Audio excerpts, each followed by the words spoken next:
Assalamualaikum warahmatullahi wabarakatuh. Alhamdulillahirrabbilalamin. Wassalatu wassalam asrafil anbiya wal mursalin nabiyina Muhammad wa ala alihi washabihi wasallam. Allahumma inna as'aluka ilman nafi'a wa rizqan thayyiban wa amalan mutaqabbala. Rabbi shrah li sadri wa yassir li amri wa hlul 'uqdatam min lisani yafqahu qawli. Amma ba'du, puji syukur kepada Allah, kita masih dipertemukan dalam keadaan sehat walafiat. Kali ini Ana selaku pembicara akan melakukan murajaah, mengulang kembali materi yang sudah dipelajari sebelumnya bersama Ustadz Muhammad Abdul Twasikal, membahas kitab Al-Muyassar fi Ilmin Nahwi karya Ustadz Aceng Zakaria hafizallahu ta'ala, semoga Allah merahmatinya.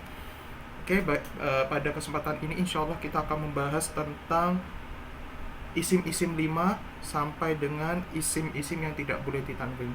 Pertama kita akan bahas terlebih dahulu isim-isim 5 atau al-asmaul khamsah, ya. Isim 5 atau bahasa Arabnya di sini adalah al-asma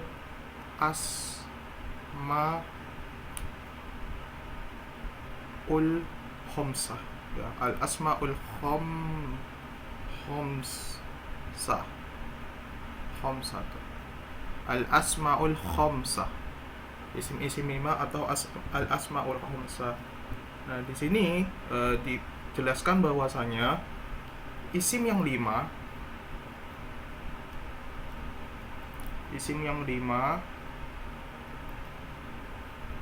memiliki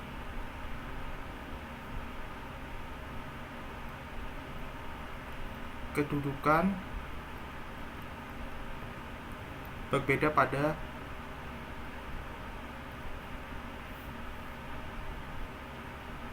kedudukan yang berbeda dalam suatu kalimat.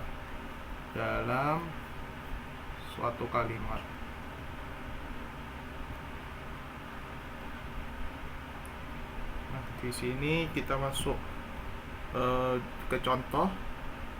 Tapi sebelum masuk ke contoh, Ana akan mencoba melakukan pembagiannya. Isim-isim 5 itu apa saja di sini? Pertama ada abun, ya. Abun itu ayah. Kemudian ada ahun, ya. Ahun ini ada saudara laki-laki. Kemudian ada hamun, ya. Hamun itu adalah ipar.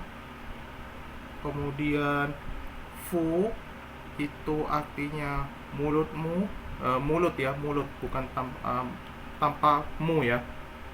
Fu di sini artinya mulut. Kemudian ada zu, ya. Zu itu artinya kepemilikan atau milik, ya. Oke, di sini Ana tulis dulu artinya.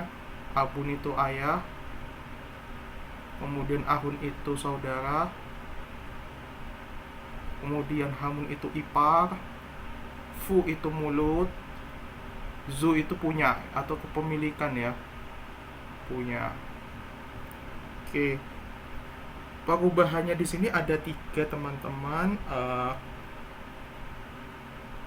Pertama ada pasti pada akhir kata diakhiri dengan tanda waw sukun, ya, ditandai dengan waw sukun. Nah, contohnya di sini ada kata abuka, ya. Abuka.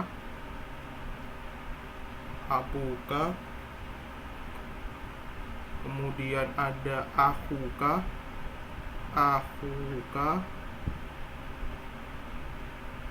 Kemudian ada hamuka. Kemudian ada fuka. Kemudian ada zu, ya. Zu malin, ya. Zu malin, ya. Nah, di sini lihat polanya ya. Fuka zumalin ya, zumalin ya. Fuka, oh ini kok fuko ya, afwan keliru, ini harusnya fuka bukan fuko ya. Fuka ya. Abuka, ahuka, hamuka, fuka zumalin ya, ditandai dengan akhir huruf waw, waw sukun, yang artinya ayahmu, saudaramu, iparmu, mulutmu. Saya memiliki harta, mempunyai harta. Zumalin, memiliki harta ya. Mal itu artinya harta. Nah ini kalau sudah mempelajari kitab Dusul Lugah, ini termasuk kaidah mudhof. Zu itu mudhof, malin itu mudhofun ilaihi.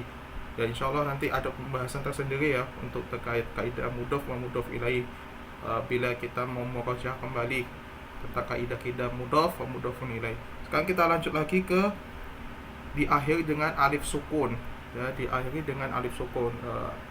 Izinkan menggunakan warna yang berbeda ya agar lebih mudah memahaminya. Nah, biasanya kalau diakhiri dengan huruf alif sukun jadinya abaka ya, abaka, ahoka,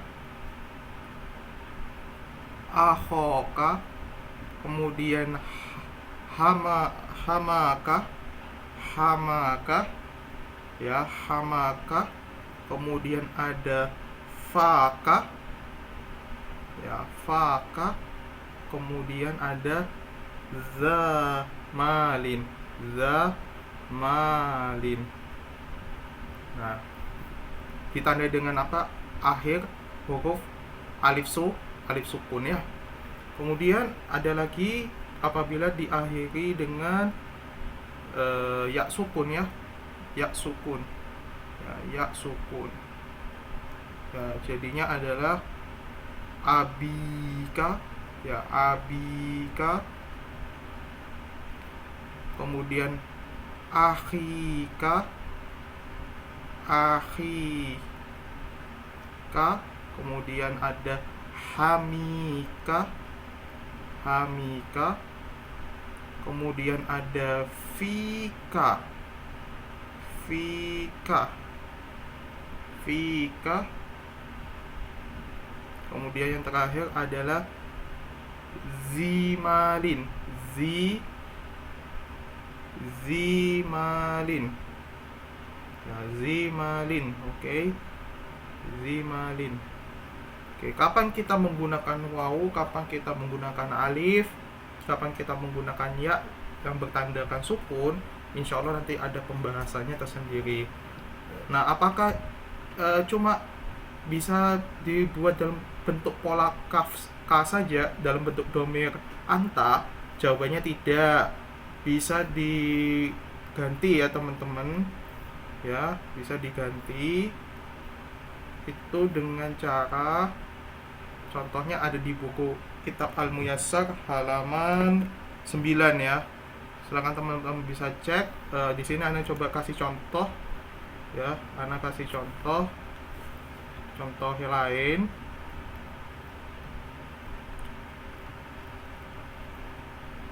Nah, di sini ada contoh lain. Ada kata Abu Bakrin ya. Abu Bakrin, Abu Bakrin. Ada Aba Bakrin, Bakrin. Kemudian ada Abi Bakrin, Bakrin. Nah, ini salah satu contohnya ya kalau mau latihan soal lagi ya. Terus kemudian ada lagi contohnya Akhu Ali ya, contohnya saudara Ali. Aku Aliyun. Ya, Aliyun itu jadi Akho Aliyun.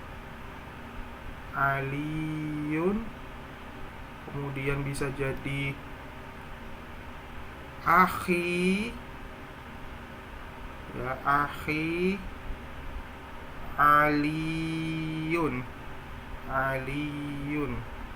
Nah, ini contoh-contohnya seperti ini. Jadi antum semua tidak perlu khawatir apabila antum bisa tahu konsep perubahan pada akhir hurufnya itu adalah waw sukun, alif sukun, atau ya sukun, maka insyaallah untuk isim yang kedua, isim yang kedua atau kata yang kedua itu biasanya bisa diganti-ganti dan relatif tetap tidak mengalami perubahan. Itu ciri-ciri yang bisa ana sampaikan. Wallahu a'lam bishawab. Untuk isim-isim 5 sudah ana murajaah. Selanjutnya kita akan bahas tentang isim maksur. Oke, bismillah. Di sini ana akan mencoba murajaah kembali materi tentang isim maksur. Apa yang dimaksud dengan isim maksur?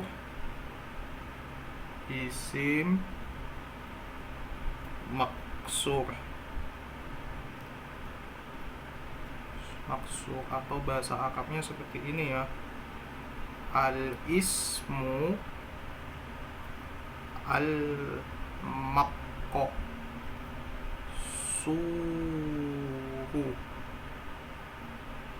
Al-ismu maqsuhu. Ya. Secara definisi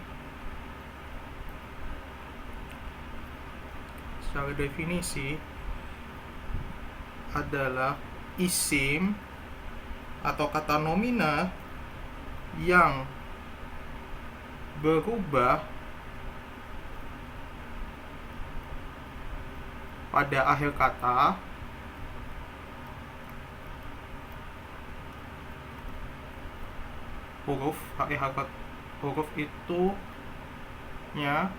hurufnya menjadi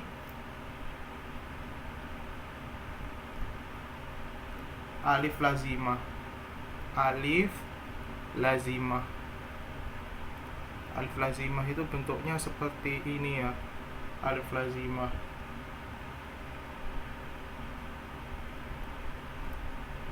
Nah, itu artinya atau alif bengkok.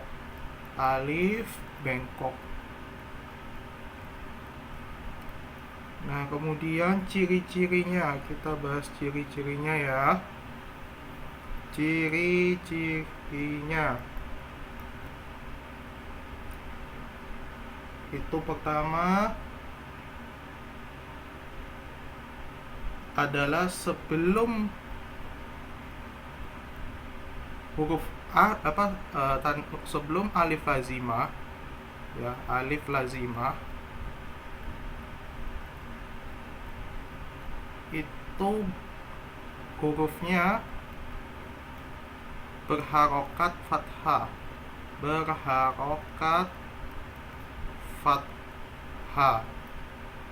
Ya, berharokat fathah. Kemudian contoh ciri-ciri yang kedua di sini, alif lazimah itu tidak berharokat. Nah, kita masuk ke contoh ya. Contoh di sini ada al-fatah. Nah, ini kita sambil belajar nulis al-fatah. Kemudian ada al-wusta.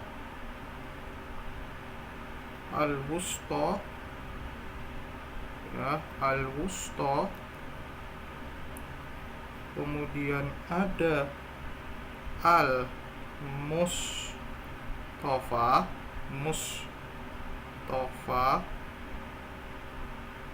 Al-Mustafa, kemudian ada Al-Huda,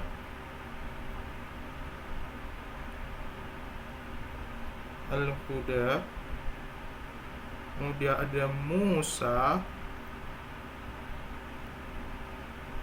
kemudian ada Aisyah.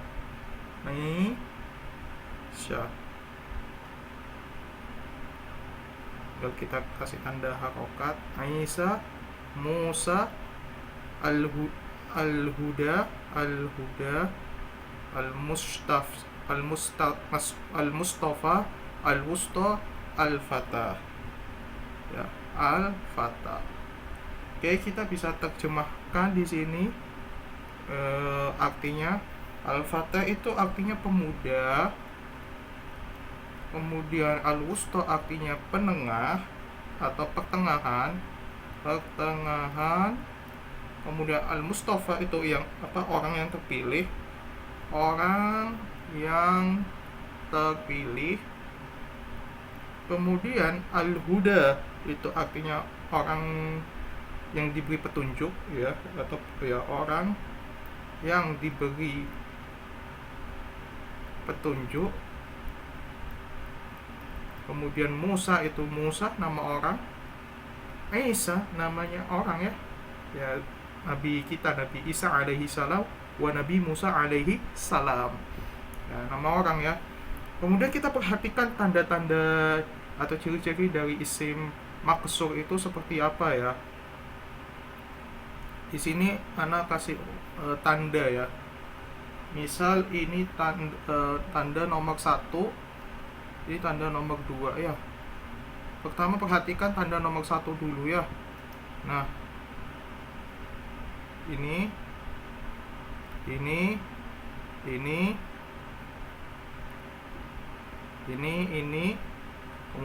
ini dan ini, kemudian ini, kemudian yang terakhir ini, terus kita kasih tanda nomor 1.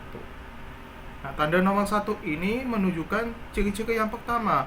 Sebelum alif lazimah, hurufnya pasti berharokat fathah. Kemudian perhatikan ciri-ciri nomor 2. 1, 2, 3, 4, 5, 6. Ini termasuk ciri-ciri nomor 2. Nah, ini nomor 2. Nah, ciri-ciri nomor 2 ini adalah alif lazimah tidak berharokat. Jadi nomor 2 ini tidak berharokat, ya. Untuk alif lazimah yang kedua ini tidak memiliki harokat sama sekali. Wallahu a'lam bishawab. Untuk murajaah isim maksuruh, ana cukupkan. Semoga ana bisa paham terkait materi sudah ana murajaah, dan antum semua nanti bisa jauh lebih paham lagi setelah mendengar hasil murajaah ana. Oke, selanjutnya ana akan menjelaskan atau murajaah materi yang sudah ana pelajari tentang isim mangkus. Baik, kita lanjut isim mangkus, ya. Isim mangkus.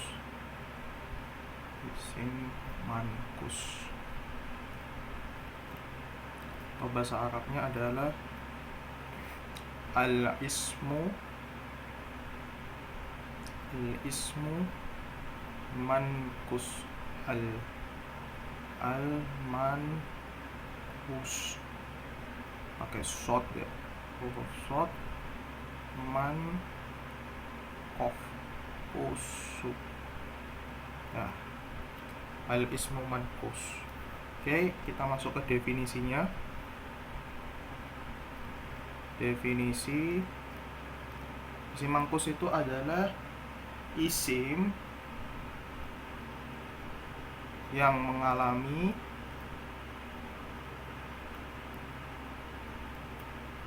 perubahan pada akhir hurufnya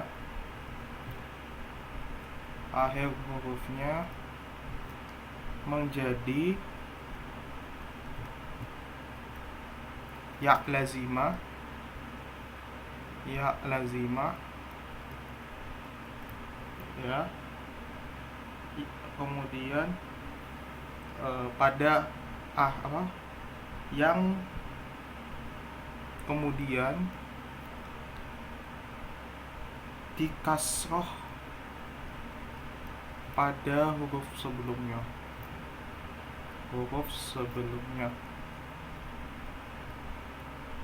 Jadi definisinya adalah isim atau kata nomina yang mengalami perubahan pada akhir hurufnya menjadi ya lazimah, kemudian yang dikasroh pada huruf sebelumnya.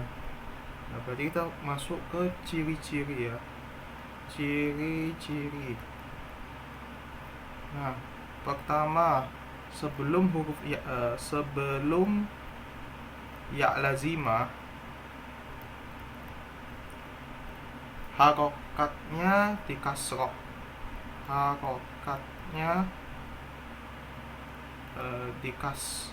Dikasroh ya, dikasroh. Kemudian yang kedua adalah ya lazimah itu tidak berharokat ya, tidak berharokat.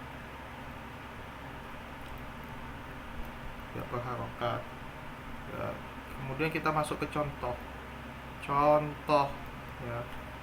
Contohnya yang di buku di sini ada al-hadi,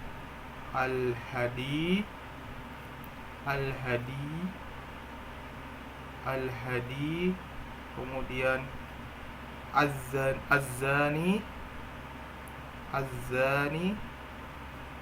ya, az-zani, kemudian ada ad-da'i,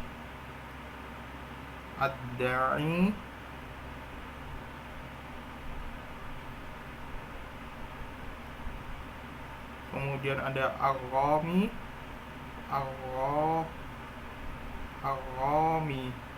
ya, ar-rami, kemudian al-qadi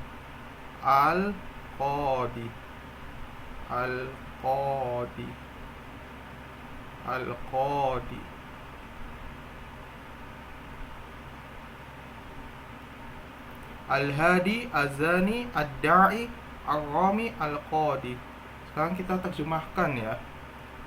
Artinya di sini ada al-hadi itu pemberi ya. Ini semuanya isim fa'il ya, pelaku ya. Kemudian az-zani itu pezina ya. Ad-da'i ya seorang pendakwah. Ar-rami itu pelempar. Al-qadi itu seorang pengadil ya, atau bahasa kita itu hakim ya. Kemudian kita perhatikan ciri-ciri yang sudah kita pelajari ya. Ini misalnya ini poin pertama, ini poin kedua ya. Oke, perhatikan poin yang kedua, pertama terlebih dahulu ya. Ini dan ini. Sebelum ya lazimah ya, ini lupa ada titiknya, itu pasti tandanya di kasroh. Harokatnya di kasroh. Nah, kemudian ciri-ciri yang kedua, perhatikan huruf ya-nya. Ya, huruf ya-nya di sini. Nah, huruf ya-nya itu tidak ada harokatnya, tetapi tandanya adalah sukun. Ini nomor 2, ini nomor 2, kemudian ini nomor 2, dan ini nomor 2. Tandanya harus disukun. Oke, kalau sudah kita pahami bahwasanya isim mangkus itu adalah isim yang mengalami perubahan pada akhir hurufnya menjadi ya lazimah, yang kemudian dikasroh pada huruf sebelumnya. Ya, demikian untuk isim mangkus yang bisa anak murojaah, semoga dapat dipahami, dan juga untuk anak pribadi bisa lebih paham lagi untuk membedakan yang mana isim makesur dan mana isim mangkus ya. Semoga ini bisa menjadi pelajaran buat anak pribadi. yang sudah murajaah materi-materi yang sudah dipelajari sebelumnya. Selanjutnya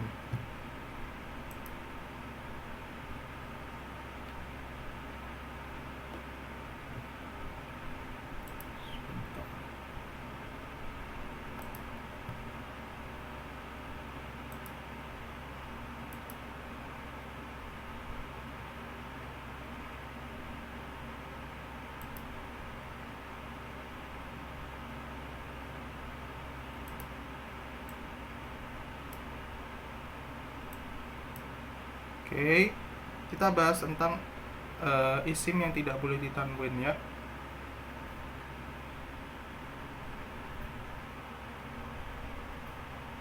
Isim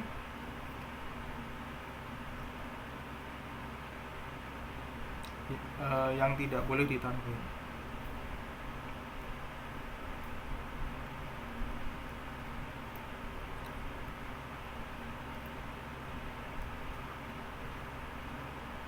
Atau bahasa Arabnya di sini adalah al-asmaul lazi la yansharif. Oke. Al-asma al-asma al-asma al-asma al-ism al-asma. Kalau al-asma itu jamak ya. Ini mufradnya. Al-ismu al-ismul lazi al-ismul lazi ismul lazi la yansharif. Al-ismul lazi, ya ini al-ismul lazi la yansharif. La yansarifu.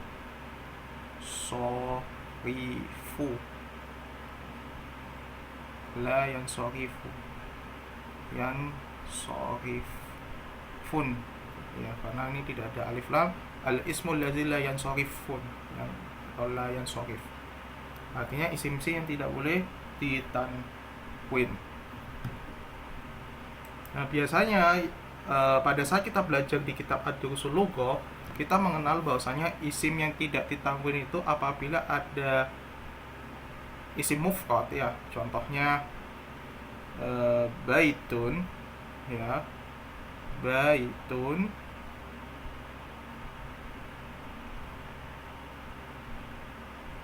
ditambah huruf alif lam pada awal kata, maka menjadi al-baitu. Ya, al-baitu. Maka tidak boleh ditanwin disebabkan ada huruf alif lam pada awal kata. Nah, akan tetapi tidak hanya itu saja, isim-isim yang tidak boleh ditanwin itu bukan hanya selalu ada huruf alif lam pada awal kata sehingga kita tidak boleh mentanwinnya, tetapi ada juga isim-isim yang tidak boleh ditanwin tanpa harus ditambahkan alif lam ya. Oke, di sini apa sih definisi yang isim-isim yang tidak boleh ditanwin? Yaitu pada kitab Al-Muyassar atau kita biasa bahas merupakan isim ya yang tidak masuk padanya itu adalah tanwin.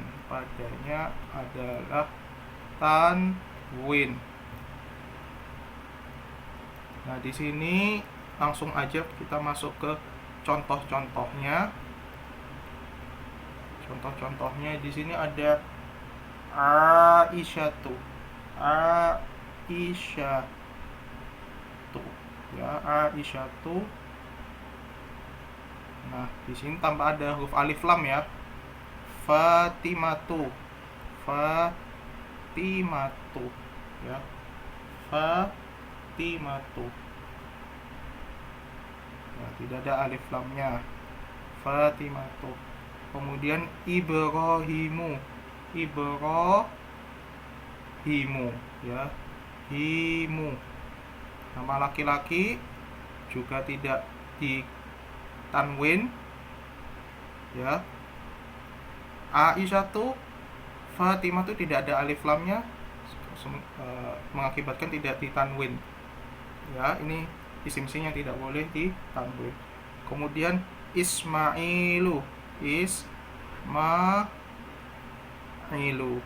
ya. Ismailu itu juga nama laki-laki yang tidak ditanwin tanpa ada alif lam juga. Sulaimanu, ada Sulaimanu, ini juga tidak ditanwin.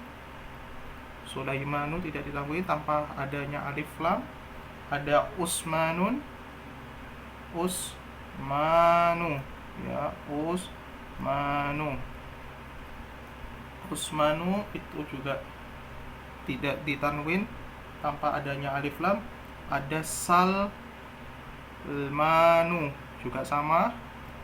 Salmanu itu juga sama, tidak ditanwin, nama laki-laki yang tidak ditanwin.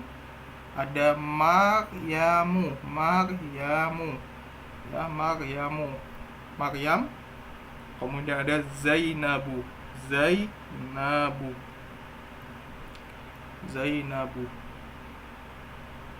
Nah, Maryamu, Zainabu, ya. Jadi di sini kita bisa melihat ada isim-isim yang tidak boleh ditanwin, ya, tanpa diawali dengan alif lam. Contohnya Aisyatu, Fatimatu, Ibrahimu, Ismailu, Sulaimanu, Usmanu, Salmanu, Maryamu, Zainabu. Di sini di catatan pada kitab Al-Muyassar, dijelaskan bahwasanya penjelasan al-ismul lazi la yansharif, ya, penjelasan ini dengan rinci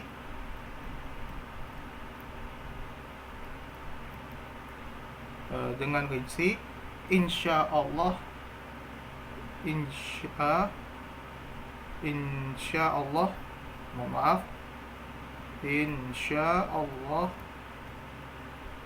akan dijelaskan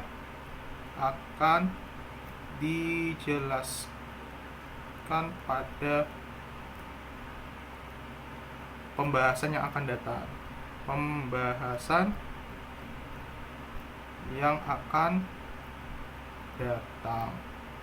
Ya, sekali lagi, belajar bahasa Arab perlu dengan kesabaran, kemudian harus, ya, belajarnya satu persatu, murajaah seperti yang Ana lakukan ini. Kemudian belajar menulis, ya, jangan malu tulisannya jelek, yang penting tulis aja sesuai dengan kemampuan kita, ulang-ulang sampai kita benar-benar paham apa yang sudah kita pelajari sebelumnya, agar bisa melekat pada hati kita, pemahaman kita, di pikiran kita, sehingga kita bisa semakin paham dalam mempelajari bahasa Arab. Oke, semoga apa yang Ana murojaah ini dan Ana coba jelaskan kembali, apa yang sudah Ana pelajari ini dapat bermanfaat pada diri Ana pribadi dan antum semua yang mungkin mendengar atau melihat video Ana ini. Mohon berikan komentar, kritik dan saran pada komentar di bawah dengan adab yang baik. Itu akan membantu diri Ana untuk bisa memperbaiki lagi kekurangan selama Ana murojaah. Baik, kita tutup dengan kafaratul majlis. Subhanakallahumma wa bihamdika asyhadu an la ilaha anta astaghfiruka wa atubu ilaik. Wallahu a'lam bishawab. Wassalamualaikum warahmatullahi wabarakatuh.